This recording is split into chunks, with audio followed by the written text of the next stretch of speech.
My TIFFA scan reports mid trimester anomaly scan fetal echo. Anomaly scan అన్న TIFFA scan అన్న ఒకటే. Gestational age per LMP అంటే నా last menstrual period ఆధారంగా gestational age అంటే పిండం యొక్క వయస్సు 21 వారాల 6 రోజులు.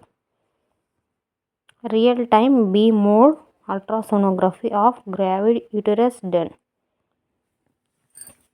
రూట్ ట్రాన్స్ అబ్డామినల్ ద్వారా స్కాన్ చేశారు. Single live intra uterine gestation ఒక పిండం ఎదుగుతుంది గర్భసంచిలోని. Cervix length is 4.0 centimeters. Cervix stitch is in situ. Multiple nebotheans is seen in cervix. Internal OS is closed. నాకు గర్భసంచికి కుట్లు వేయకముందు 1.1 centimeter అని సర్విక్స్ లెంత్ చెప్పారు మేడం గారు. ఇప్పుడు 4 centimeters. Internal OS is closed. So ఏమీ ప్రాబ్లం లేదన్నారు. మల్టిపుల్ నెబోథియన్ సిస్ట్ అంటే గర్భసంచిలో నీటి గుళ్ళలు ఉన్నాయి అని చెప్పారు. ఏం కాదు అవి అని కూడా చెప్పారు. Presentation variable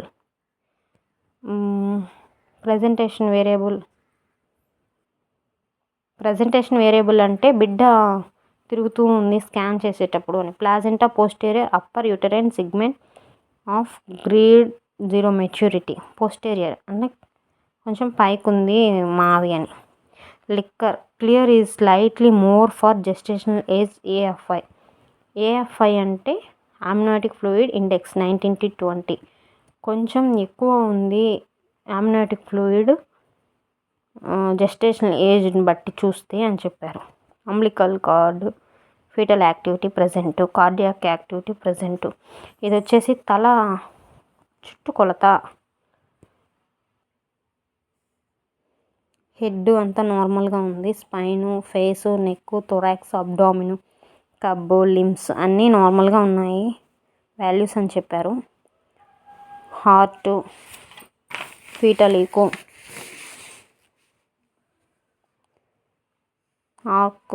cardiac biometry, impression fundamental 22-23 weeks in variable position అంతా బాగుందని చెప్పారు.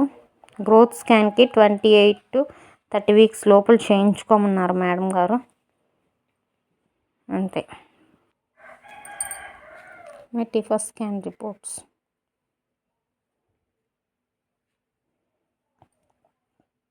ఇది ఒక్కటే తెలుసు హార్ట్ బీట్ అని. ఇది నా బేబీ, క్యూట్ బేబీ.